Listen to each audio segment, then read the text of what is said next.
Good evening, good evening everybody. आप लोग सभी बच्चे अपने आप को म्यूट कर लेंगे। आज के क्लास में सभी बच्चों का स्वागत है ऑनलाइन क्लास में।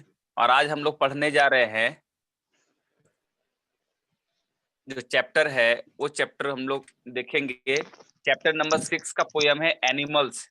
इसको लिखा है वाल्ट विटमैन ने। वाल्ट विटमैन ने इनके बारे में हम लोग कुछ जान लें, क्योंकि कवि हैं तो पोएट के बारे में जानकारी तो हमारा फर्ज ही है। अब किसी के शादी में जाइए,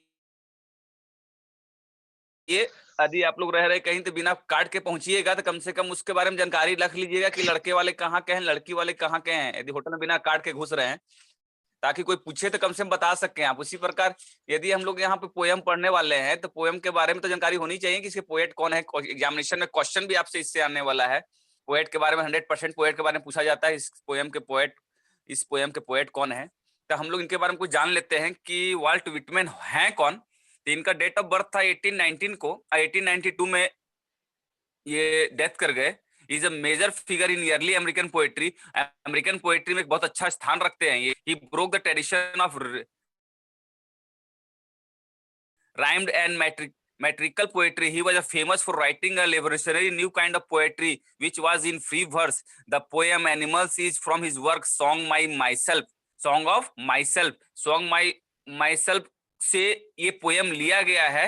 in leaves of grass, in leave of grass एक जो है उस टॉपिक्स एक बुक के अंदर से ये पोयम ली गई है। इतना हम लोग जान गए किनके बारे में, वाल्ट विटमैन के बारे में, कि आखिरकार ये एक अमेरिकन इससे हमको निचोड़ क्या निकला, इससे हमको इनके बारे में पता क्या चला। एक अमेरिकन पोएट हैं ये, और इन्होंने एक ट्रेडिशन को, पहले रिदम मैट्रिकल पोएट्री लिखी जाती थी, उस ट्रेडिशन को ही बदल दिया। पहले जितने भी मिलते थे, जितने भी कवि थे, इसी जुड़ी हुई चीजें लिखते थे रिदम में, लेकिन इन्होंने उस सबसे हटकर एक नया क्रांतिकारी बोल सकते हैं कि एक अलग ही एक आंदोलन के रूप में इन्होंने एक नए कविता का निर्माण किया।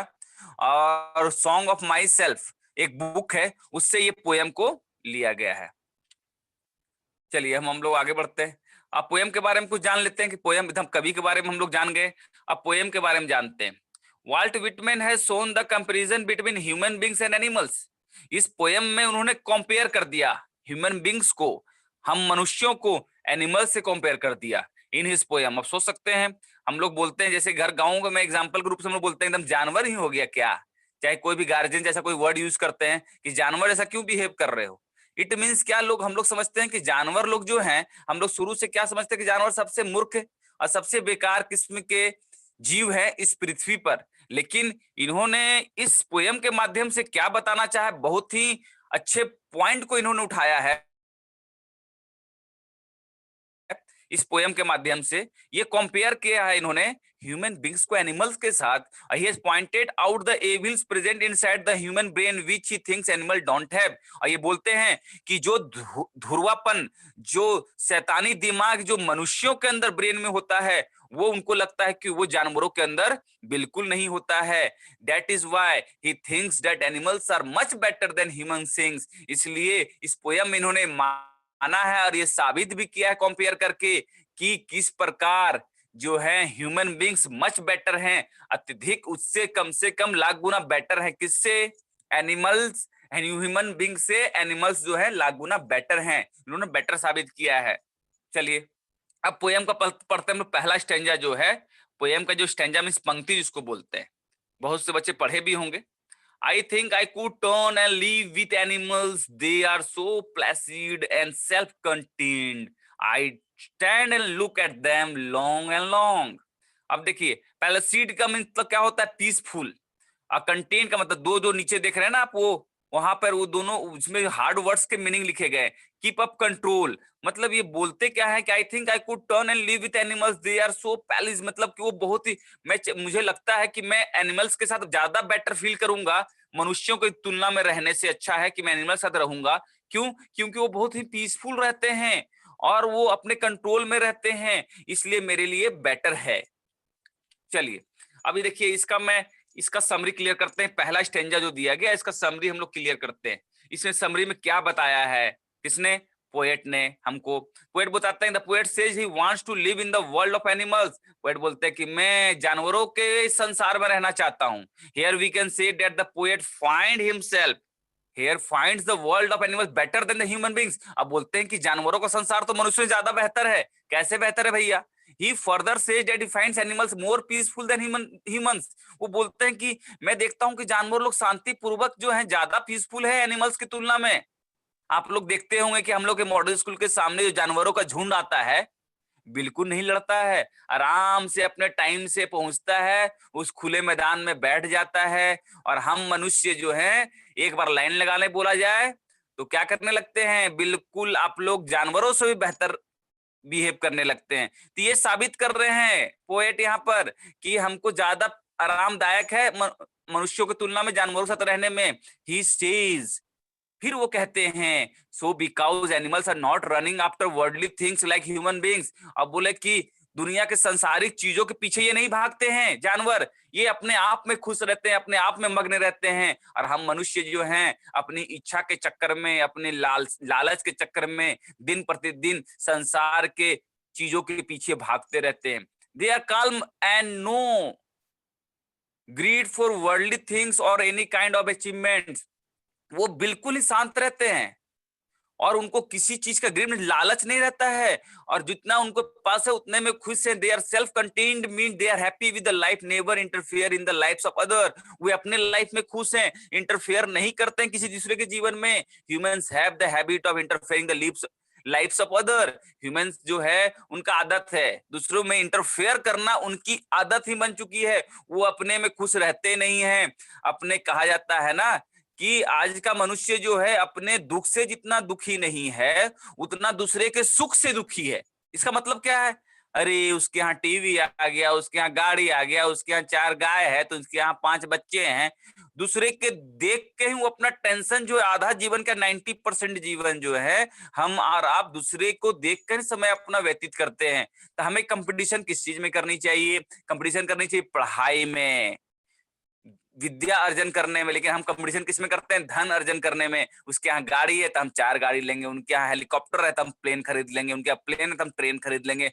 में कंपटीशन हम लोग उस चीज के लिए करते हैं। यदि हम लोग कंपटीशन, हम जो स्टूडेंट्स हैं, यदि कंपटीशन करें पढ़ाई की, उसके पास 2 किताब का नॉलेज, हम 400 वर्ड्स मीनिंग याद करेंगे, वो 200 वर्ड्स मीनिंग याद कर रहा है तो हम 2000 याद करेंगे। हम उनसे बेटर, वो 100%, वो 99% ला रहा है, हम 99.99% 100% मार्क्स लाएंगे। वी शुड कंपेयर, हमें कंपेयर इस चीजों में करना चाहिए। तो फिर देखिए, so the poet thinks, so poet बोलते हैं the animals are better than humans for being calm and not interfering in the matters of others. मतलब शांत रहते हैं, किसी को मैटर में इंटरफेयर नहीं करते हैं। और उसके बाद क्या बोलते हैं पोएट फर्दर से, फिर वो कहते हैं poet the reason why he stand still and looks at animals for a very long time, क्योंकि वो जानवरों को इतने दिन से खड़े होकर देखते आ रहे हैं, उनमें कोई भी बदलाव नहीं है। अब ये फर्स्ट स्टैंजा क्लियर हो गया। अब सेकंड स्टैंजा में आते हैं। दूसरी पंक्ति जो हमारी कविता की है, they don't have sweat and whine about their condition, they do not lie awake in the dark and weep for their sins, they do not make me sick discussing their duty to God, not one is dissatisfied, not one is demented with the mania of owning things. अब यहाँ पर देखिए meanings लिखा हुआ है, sweet का, wine का, scene का, डिमेंटेड का। स्वीट का here it means complain, complain करना का मतलब स्वीट होता है। वाइन का मतलब क्राई होता है। सीन्स का मतलब रॉन्ग डूइंग्स, जो पाप कर किया जाता है, किसी तरह का भी पाप हो। डिमेंटेड मतलब मैड, मैड मतलब पागल, डिस्टर्ब्ड होता है। अब आते हैं इस स्टैंजा का हम लोग मतलब समझते हैं। इस स्टैंजा में, इस पंक्ति में कवि कहते हैं the poet says that unlike human animals don't complain of any misery. बोलते हैं कि ह्यूमन की तुलना में एनिमल्स कभी भी अपनी गरीबी का रोना नहीं रोते हैं। मनुष्य जो है हमेशा रोते रहेंगे कि मेरे पास ये प्रॉब्लम है, मेरे पास वो प्रॉब्लम है, मेरे पेट में दर्द है, मेरे पास पैसा नहीं है, मेरे को गाड़ी लेना है। मतलब जब भी मिले कोई भी आपको सुखी नहीं मिलेगा। सब कुछ ना कुछ प्रॉब्लम, एक भी व्यक्ति से पूछिए तो वो आपके सामने 10 बातें प्रॉब्लम वाला ही बताएगा और बेटर कभी नहीं बताएगा। वो टेंशन में 24 घंटा रहता है कोई भी एक इंसान। ये कहते हैं they never cry lord of the like humans to show what they have lost. वो कभी नहीं रोते, जानवर कभी नहीं रोते हैं ये दिखाने के लिए कि उन्होंने जो खोया है। आपने कभी देखा है? वो सब चीज को हिम्मत से सह लेते हैं, चाहे कितना ही प्रॉब्लम क्यों ना हो। वो उनको आप खाना दें, चाहे पानी पिलाएं ना पिलाएं, कोई मतलब नहीं, उसको सह लेते हैं। और हम जो हैं, हम जो मनुष्य हैं, यदि अपनी मम्मी को खाना निकालने बोला और माता ने 2 मिनट लेट कर दिया खाना निकालने में, हम बर्दाश्त से बाहर हो जाते हैं, उनको 10 बात सुना देते हैं। तो मनुष्य तो जानवर से भी गिरे हुए हैं। ये पोयम में साबित किया जा रहा है कवि के द्वारा। They never stay awake in the night crying in repentance for their wrong doings. वो रात भर जग के रोते नहीं हैं अपनी गलती चीजों के ऊपर कि क्या गलतियां उन्होंने की है। This means animals are different from the human beings because they don't show anger और grief if this something wrong happens with. नहीं गुस्सा दिखाते हैं, नहीं पछतावा दिखाते हैं कोई गलती के लिए, वो गलतियां करते ही नहीं। Further say that animals are very truthful. वो बोलते हैं कि ट्रूथफुल मतलब सच्चाई उनके अंदर भरी पड़ी है। Because they never boast of their good deeds done in the name of the God. वो कभी भी अपना बखान नहीं करते हैं, वो भगवान के नाम पे हैं। और जो चीजें उन्होंने अच्छी की है, हम मनुष्य क्या हैं, हम मनुष्य क्या हैं कि अपनी नाम सुनने के लिए, अपना बड़प्पन सुनने के लिए, अपनी अच्छी बात सुनने के लिए हमें अच्छा कौन लगता है? जो हमारी बड़ाई करे, जो हमारे में अच्छी अच्छी बात हमारे बारे में बोले। अरे आपके बारे में जो गलतियां खोजेगा, जो आपको हर वक्त आपकी छोटी छोटी चीजों के लिए टोकेगा, वो आपको बेटर नहीं लगेगा। क्योंकि आपको सबसे ज्यादा उससे हेट होता है कि हमारी हर गलतियों को खोज रहा है, हमें डांट रहा है। तो वो व्यक्ति आप हम लोगों को अच्छा नहीं लगता है।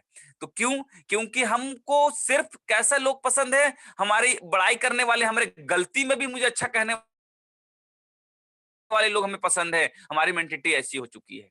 He says, so because most of the human beings do this, ज्यादातर मनुष्य ऐसे ही करते हैं।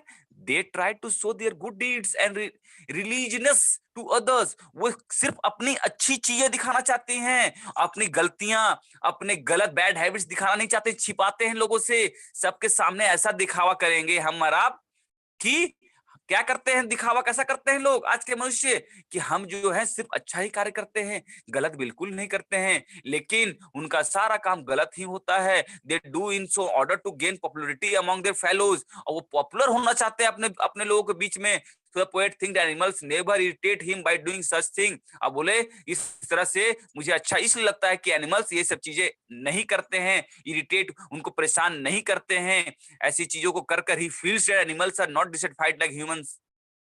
वो हमको असंतुष्ट नहीं करते हैं जैसा कि मनुष्य असंतुष्ट करते हैं। आज के समय में इसीलिए कहा जाता है ना कि यदि कोई व्यक्ति है और वो यदि आप उसके प्रति मदद कर रहे हैं तो उस व्यक्ति को तब तक वही है मदद करेगा जब तक आपको लगेगा कि आपसे हमको हेल्प है। तब हम आपके लिए रिलेशनशिप अब पैसों पर हो गया है। अब लोग रिलेशनशिप कैसी चीज पे करते हैं?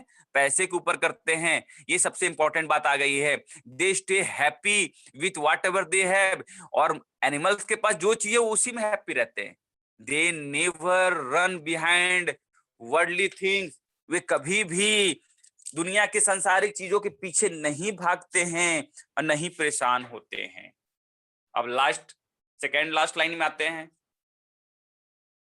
They never try to possess things of comfort of luxury। वो आरामदायक जिंदगी नहीं जीना चाहते। He says that none of them is model behind owning the worldly things। इनमें से कोई भी ऐसे लोग नहीं है, जानवर नहीं है जो इस संसारिक दुनिया में फंसना चाहते हैं। लेकिन हम मनुष्य जो हैं सभी चीजों के लिए परेशान रहते हैं। तो साइंस कहा जाता है कि जितनी भी चीजें पहले ओल्ड टाइम में थी वो सब हम लोगों के लिए बेटर था। अब जैसे जैसे साइंस डेवलप कर रहा है उस तरह से मनुष्यों की एज जो है कम होते जा रही है। पहले के लोग 100 इयर्स, 110 इयर्स, 120 इयर्स रहते थे क्योंकि वो उस लायक मेहनत करते थे, परिश्रम करते थे और अपनी चीजों के पहले लालच उनके अंदर नहीं था। और आज के मनुष्य जो हैं साइंस डेवलप कर गया है लेकिन हमारी उम्र जो है कम हो गई है। Due to what? Due to relaxation. हम लोग रिलैक्स हो गए हैं। कपड़े धोने हैं वॉशिंग मशीन में, खाना बनाना है गैस चूल्हा पर, मीन्स वर्कआउट करना नहीं है, ट्रैक्टर से खेत को जोतवाना है, मीन्स वर्कआउट बॉडी का हो नहीं रहा है। हमें 10 तरह का प्रॉब्लम्स होता चला जाता है कि ड्यू टू व्हाट? क्योंकि हम लोग सांसारिक चीजों के पीछे भाग रहे हैं। चलिए अब थर्ड स्टैंजा में आते हैं। नॉट वन, मतलब तीसरी पंक्ति जो इस पोयम की है। kneels to another not to his kind that lived thousands of years ago। Not one is respectable or unhappy over the whole earth.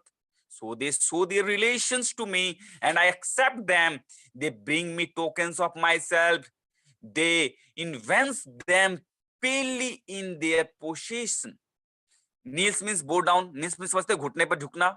Evens means क्या होगा? show, दिखाना, बाहरी दिखावट. Possession means ownership of something, मतलब कि कोई चीज पर अपना स्वामित्व दिखाना, मतलब वो आपका है. और tokens means here the qualities, मतलब क्वालिटीज के बारे में बात की जा रही है. अब आते हैं इस स्टैंजा के बारे में समरी. ये स्टैंजा हमें क्या बताना चाहता है? जो थर्ड पोयम स्टैंजा, पोयम का थर्ड स्टैंजा है. Here the poet said, इस स्टैंजा में पोएट कहना चाहते हैं, he has never seen animal showing his devotion to anyone by bowing down the front of the person. उसने कभी भी किसी जानवर को किसी के सामने झुककर प्रणाम करते नहीं देखा, किसी के प्रति लालच के प्रति झुककर पैर छूते नहीं देखा. कारण क्या है? क्योंकि सेल्फ रिस्पेक्ट में इसमें रहते हैं. और आप लोग आज ऐसी स्थिति हो गई है कि यदि हम देख रहे हैं इससे हमको बेनिफिट है तो लोग उसका पैर दबाने के लिए तैयार है, उससे उसको फायदा होना चाहिए, उससे हर काम करने के लिए तैयार है ड्यू टू लालच के कारण. चलिए अब यहाँ क्या है? They never do ever for their ancestors, they do not show devotions towards God like humans do. वो कहते हैं कि यहाँ मनुष्य का जो है लालच है किसके प्रति? भगवान के प्रति भी. यदि भगवान के मंदिर वो कभी जाते हैं जब उनको लगता है कि भगवान से हमको कुछ चीज की आवश्यकता है. लालच, हर जगह लालच किए हुए हैं. No one among them is more respectable और important as we human society. कोई भी उनके लिए रिस्पेक्टेबल नहीं है ह्यूमन सोसाइटी में. वही रेस्पेक्टेबल है जिसके पीछे दुनिया भाग रही है, जिसके पैसे हैं, उसके प्रति हम लोग रिस्पेक्टेबल रहते हैं. यदि हम लोग एक गरीब व्यक्ति के बारे में उतना नहीं सोचते जितना एक अमीर व्यक्ति के बारे में सोचते हैं, क्योंकि हमको लगता है कि उससे हमको फायदा है. In human beings, rich people are generally given more importance, are treated with the more respect to compare poor. अब क्या बोला गया? देखिए वही मैं बात बता रहा था आपको कि रिच पीपल को बहुत ज्यादा रिस्पेक्ट दिया जाता है समाज में, जितना कि एक पुअर को नहीं दिया जाता है. यहाँ लोग भेदभाव करते हैं. अब हम लोग किसको बुलाते हैं? जो संपन्न व्यक्ति, अपना बर्थडे में किनको बुलाते हैं? जो एक संपन्न व्यक्ति है, जो अच्छी तरह से है. कभी भी गरीब बच्चों को बुलाकर हम नहीं खिलाते और पिलाते हैं. But in the society of animals, लेकिन एनिमल्स की सोसाइटी में क्या होता है? They never do so. ऐसा वो करते ही नहीं है. दे नेवर गिव मोर और लेस इंपॉर्टेंस. वो कभी भी ऐसा नहीं कि एक जानवर को ज्यादा इंपॉर्टेंस दे रहे हैं, एक जानवर को कम इंपॉर्टेंस दे रहे हैं. वो सभी जानवर को इक्वल सोसाइटी में रहते हैं. Everybody animals world is happy. उस संसार में, जानवरों के संसार में सभी लोग खुश हैं. They not like human beings we find themselves happy and sadness person on the earth. और एस ह्यूमन बीइंग्स में क्या है कि सभी लोग हैप्पीएस्ट और सैडनेस पीपुल्स दुनिया में भरे पड़े हैं. Further the poet says that animals are most honest. दूसरी सबसे बड़ी बात क्या बोलते हैं? कि वो ईमानदार हैं, अच्छे हैं. So relation with other animals, animals का रिलेशन दिखाते हैं. Here he wants to say that animals use other animals as their food and they never try to hide this. और वो जानते हैं यहाँ पर कि एक एनिमल्स जो है दूसरे एनिमल्स को यूज करेगा एज ए भोजन के रूप में. जान रहे कि वो हमको खाएगा, लेकिन वो कभी भी अपने आप को छिपाने की कोशिश नहीं करते हैं. आप लोग डिस्कवरी चैनल, एनिमल्स प्लैनेट वगैरह देखते होंगे तो देखते होंगे कि भैंसों का झुंड शेरों के इलाके से गुजरता ही गुजरता. ऐसा नहीं करे शेर के इलाके से गुजरना ही नहीं है, क्योंकि वो शेर आके हमको खा जाएगा. कहीं पकड़ लो, जाओ ही मत पानी पीने के लिए, इधर ही रह जाओ. They don't try. वैसा वो नहीं करते हैं, क्योंकि वो ऐसे समाज में रहने को जानते हैं कि हम एक दूसरे पर निर्भर हैं और हम समाज को एक फूड चेन के रूप में ही चलाना है. Whereas human beings show that they are nice and friendly relation with other, though the relative opposite. वो उल्टा क्या है? ह्यूमन बीइंग्स क्या करते हैं? दिखाते हैं कि बस हम आपका बहुत फ्रेंडली हैं, हम आपसे अच्छा काम कर रहे हैं, आपको लिफ्ट दे देंगे और आगे जाके गड्ढे में ढकेल देंगे, अगर आगे जाके आपका चेन छीन लेंगे, आगे जाके आपका मोबाइल छीन लेंगे. मींस वो सामने शो अप कर रहे हैं कि आपके लिए बहुत फ्रेंडली, लेकिन ऐसा होता नहीं है. The poet says that he accepts the fact that animals are true towards showing the relation with other animals. वो बोलते हैं कि एनिमल्स जो ट्रू फैक्ट जो है वो दिखाते हैं, जबकि पीपुल्स जो है ह्यूमन बीइंग से उसको छिपा लेते हैं. अब आते हैं ये लास्ट स्टैंजा है पोएम का. लास्ट लाइंस जो है, I wonder where they get those tokens. Did I pass that way huge times ago and negligently drop them? Negligently मतलब carelessly. अब इसका हम लोग इस चीज को समझते हैं. लास्ट स्टैंजा का मतलब क्या है? पोएट एंड करता है हमारा. So at last the poet introspects himself, वो अपने से बोलते हैं says that there way the animals got those good qualities, वो अपने आप से पूछते हैं आखिरकार एनिमल्स के अंदर ये गुड क्वालिटीज आया कहां से। He further question himself where his own qualities are gone, और हम लोग की क्वालिटी कहां चली गई। Did he left them or carelessly lost them somewhere? क्या हम लोगों ने ध्यान ना दिया और अपनी सब गुड क्वालिटीज को हम लोगों ने कहीं खो दिया है क्या। The qualities that were found in human beings in the past, like innocence, kindness, old days में बोल रहे हैं कि एक समय था जब वहां पे innocence होता था, kindness होता था, truthfulness होता था, सच्चाई होती थी, वो सारी चीजें गायब हो चुकी हैं और वो एनिमल्स के अंदर दिख रही हैं अब। He wondered that humans gave up this quality and they had passed on to the animals. ये बोलता है कि इसका मतलब लगता है कि ह्यूमंस ने ये जो क्वालिटीज हैं छोड़ दी है और ये सारी क्वालिटीज जो है जानवरों ने अपना लिया है, इस कारण से ऐसा घटना घट रहा है। अब ये देखिए एनिमल्स पोएम समरी, इसका पूरा निचोड़ निकाल कर चारों स्टैंजा का, चारों पंक्तियों का निचोड़ निकाल कर दिए हम बात करेंगे पोएम के बारे में। तो ये शॉर्ट समरी के रूप में मैंने इसको क्लियर किया है कि in the poem animals the poet had described his will to become an animals because, वो इच्छा करते हैं कि मैं एनिमल्स बन जाऊं। He thinks animals are so far better than human beings, और वो बोलते हैं कि एनिमल्स ज्यादा फार बेटर हैं ह्यूमन बींग्स से। Human beings are greedy, human beings लालची हैं, जेलसी हैं, जलनशील हैं एक दूसरे के प्रति, but animals are calm and self contained, लेकिन वो शांत रहते हैं, अपने में खुश रहते हैं। Animals are happy with they have, animals जिनके पास जो है उसी में खुश रहते हैं। They never complain about misery, अपने गरीबी का कभी भी रोना नहीं रोते हैं। On the other hand humans are complain about the misery, और दूसरी तरफ जो है एनिमल्स हमेशा कंप्लेन, जब भी भगवान के मंदिर में जाएंगे कंप्लेन लेके जाएंगे, मुझे ये चाहिए, मुझे वो चाहिए, मुझे वो चाहिए, लेकिन कभी भी किसी दूसरे के लिए नहीं मांगा है। ये इंपॉर्टेंट है कि जिस दिन हम और आप किसी और के लिए मांगने लगेंगे वो हमारे लिए बहुत ही बेटर होगा। They give more importance to the rich and strong people, हम और आप किसको रिस्पेक्ट करते हैं, हाँ बड़े बड़े लोगों के पीछे घूमते हैं, बड़े बड़े लोगों के साथ में रहने की कोशिश करते हैं कि उनसे हमको फायदा होगा। जो लग्जेरियस लाइफ, जो रईस वाला जीवन जी रहे हैं उनके प्रति रहते हैं, और कभी भी एक गरीब व्यक्ति के प्रति हम अपना ईमानदारी नहीं रखते हैं। Where animals are honest because the relation don't have important to particular class, लेकिन एनिमल्स क्या है, सभी के प्रति समान अपना भाव रखते हैं, किसी के लिए नहीं, किसी को ज्यादा किसी को कम। They live a life which is full of honesty and less of greed and jealousy, और ऐसा जीवन जीते हैं कि जिसमें ईमानदारी कूट कूट के भरी होती है, नहीं लालच होता है, नहीं जलनशील होता है। ये सबसे बड़ा इंपॉर्टेंस यहाँ पर रखता है। तो इस प्रकार से समझना चाहिए हम लोगों को कि हम लोग किस प्रकार से बेटर कर सकते हैं। तो मुझे पूरा भरोसा है कि आप लोगों को ये पोयम जो है क्लियर रूप से इतनी, अब इसमें किसी तरह का कंफ्यूजन आपको नहीं रहा होगा, और कोई तरह का प्रॉब्लम आप लोग बच्चों को होता है तो आप लोग क्लियरली कमेंट बॉक्स में जाकर कमेंट के माध्यम से आप पूछ सकते हैं। और ये जरूर कमेंट करें कि आपको ये वीडियो कैसा लगा, ये भी बताएं आप कमेंट बॉक्स में जाकर, ताकि यही आपका कमेंट मुझे जो है प्रेरित करेगा और ज्यादा से ज्यादा चैप्टर्स के लिए नोट्स तैयार करने के लिए, ताकि मैं आप लोगों के लिए ज्यादा से ज्यादा वीडियोस और ला सकूं। तो आप लोग जरूर से जरूर सारे वीडियोस को लाइक और सब्सक्राइब करते रहे, ताकि जो भी वीडियोस अपलोड हो वो आप लोगों को जानकारी मिल जाए। इसके लिए सब्सक्राइब करना बहुत ही जरूरी है। Thank you every